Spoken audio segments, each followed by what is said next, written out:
Now indeed you're very welcome to another edition of the What Matters programme, and I'm always delighted to be with a very good friend of mine, Sarah Beasley of Limerick's Aontú. Sarah is forefront in highlighting economic issues. That must be the government blasting us out of it, Sarah. I'll tell you, it's getting very, very windy and a lot of torrential rain on the way. But Sarah has dedicated her great personal time to highlighting the issues of social degradation, social poverty, social injustice, and we are so grateful to Sarah and Aontú Limerick for their great work to date. Sarah, we're here at a location. Just talk to us a little bit about what we have here. Yeah, behind us, John, is the Redgate development that, yes, unbelievably, there's a housing department still have not put people in here. Yes. I'm not sure what that's all about, but at the end of the day, some of these properties are affordable housing. Yes. That people are blessed because Limerick has so small affordable Correct. Houses being Yes. built. And I'm dealing with people, John, that come to me just over the income to get onto the council housing list. I see, yes. So affordable housing is a great idea, but then it's the income brackets again. So Yes. what is affordable housing for people? Exactly. So Aontú is pushing for the fact that people that to get onto the council list should have a greater income, because at the end of the day, if you go to work and you're over the 30,000 bracket, you can't get onto the council list. Yes. And therefore you're in limbo of private renting. And as we know, there is no private renting out there, or very few. So we welcome this type of housing, we really, really do, Yes. but it's too little. Yes. Far too little. And it's a lovely development. I'm just looking at it here. It's lovely tarmac, lovely footpaths, safe, lovely houses, if I can say that as well. But they're not occupied yet. No, and at the end of the day, the council are doing a great job of finishing touches Yes. around the new developments, and which is great to see. But we need people in these houses. There's Yes. a waiting list for them, and even the people that have bought them. So at the end of the day, as I say, partially council, partially affordable housing. Yes. But it's just too little. Yes, I see. And we need more new builds, definitely. Now, the recent headlines in the media newspapers are that the government have decided on the income bracket up to 100,000 will now be entitled to affordable housing. What's your opinion on that? Still needs to be more, John. It needs to be more. Yeah, because Okay. if you have two people working in a family, and I mean 50,000 with the cost of living is not much to. Well, take your 20% tax off that, Yeah. literally, Yeah. across the board. Yeah. Income tax, PRSI, and then you have to pay a creche if you have a young family, pay a mortgage. Yeah, well, It's wiped out. I suppose in Limerick, because we're not in the capital again, our incomes would be far lower. The companies just don't give the same salaries as they do in Dublin. And Yes. again, you know, we have to get away from everything that is Dublin based. Yes. So, you know, we have to say the big cities as well. In any place, people need the bigger incomes because we cannot afford to But we live at the can't. moment. No, it's crazy. And now the European Central Bank, the European Monetary Fund, the general economic forums across the Europe are saying that now we're before the winter. This is awful news.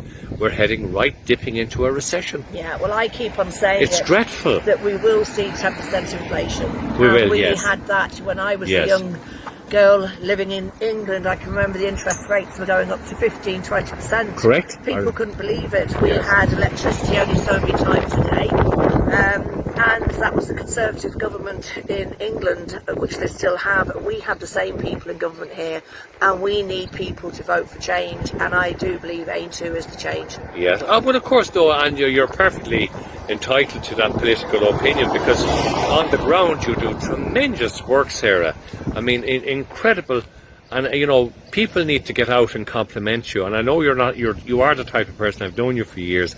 You're not the type of person looking for self-notification, gratification. But like, I'm following you on your Facebook page, and it's case number sorted. So like, I hope you get into the council at some stage. Well, look, it's not hard work. At the end of the day, if people have a need for you in areas, they will give you a call. And of course I go down, and it's disappointing to see that people are elected and they're not on the ground as much. And look. It's a shame. No, and I'm not saying anything about anybody else. No, That's not no. who I am. But I do think that people need to see people out, and not just at election time. Can I just go back to one point you mentioned? What is the income threshold for eligibility for a council house? It's up to 30,000 and 45,000. 30,000 and 45. That's gross income. Yeah. And then you get you pay your taxes off that. Yeah. Okay.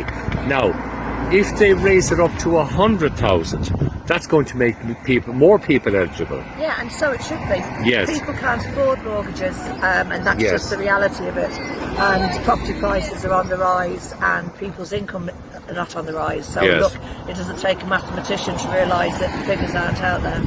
The one thing is though, if the eligibility goes up to 100,000, is that not going to put greater pressure on, because you'll have tumultuous amount of people looking for housing then, and the housing isn't there? Well, then Will that be an ongoing problem? It will, and I can't see this housing crisis going away for the next 10 years, to be honest. And then, look, where do they build? Maybe we have to start building outside the actual city, and Yes. just make it more affordable to live. That's all everybody wants. I mean, it's just, I see people that we get people with mortgage distress coming to us, everything. Yes. Absolutely everything. And like, we're writing to banks and saying, look, can you give these people a break? But that's not for politicians to do. No, it isn't. You know? I mean, there has to be a link there between mortgage payers. Now, the problem is, and I've had this confirmed to me from a friend of mine that works in the financial services in Dublin. That's where I get my information from. So it's reliable, it's truthful, and it's factual. But the mortgage arrears now are quadrupling. They're really multiplying month by month. So we're going to head into a recession by the winter, probably rationing in gas, oil and electricity because of the war in Ukraine. Yeah. Food supplies could go down because of the ban or whatever it is, or lack of exports from the Ukraine for wheat and barley and all of that. So, like, with that and mortgage arrears, we're going right back into what we had 10 or 15, 20 years ago. Yeah, and I was working in the financial institutions back then. Yes. And we saw people with, high loans in the credit unions. It just crashed. Yes. Crashed big time. And you've got to think as well that the government took away that before, if you were in mortgage distress and you weren't working, you at least get the interest rate paid by the government. That's been stopped as well. So if you're not working, you get no help whatsoever with your mortgage. Are you on your own? Huh? Are you on your own then? Mm-hmm.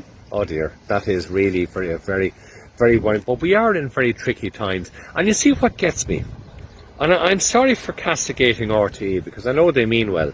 But like, their economic reporting is nonsensical. Yeah. They never talk about the arrears and mortgages. They're going on and on, sort of Jobbly Blue creates 100 jobs in Dublin, and then Jobbly Blue the second creates another 200 jobs in Dublin. And I'm scratching my head and I'm saying, well, so what, like? Yeah. What about the people in Ireland that are crashing, literally, and where are all these people going to stay? I know. I don't know. I don't know.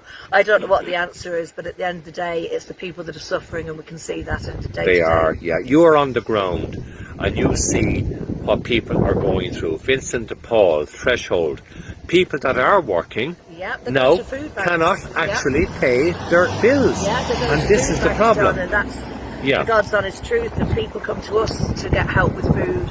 And we do, like you see with me doing the homeless outreach, Correct. We do get a lot of donations, but a lot of food donations I'm actually having to give out to people in the houses. But that's what it is. I mean, there are certain times in the year, Vincent de Paul have now come into it, that their supplies now have actually dropped massively. Yeah.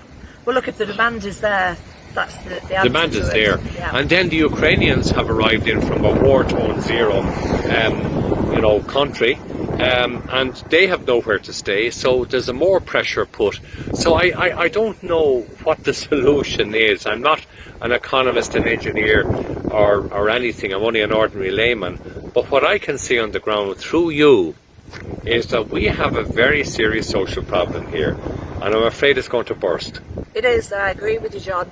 and I don't see it abating at all, and that's the issue here. Okay, Sarah, we'll be talking again in the very near future, because there's other aspects of the economy and your work on the ground that we need to highlight. But for the moment, go to Mila Market, and thank you so much Thank you, John, indeed. as always, it's a pleasure.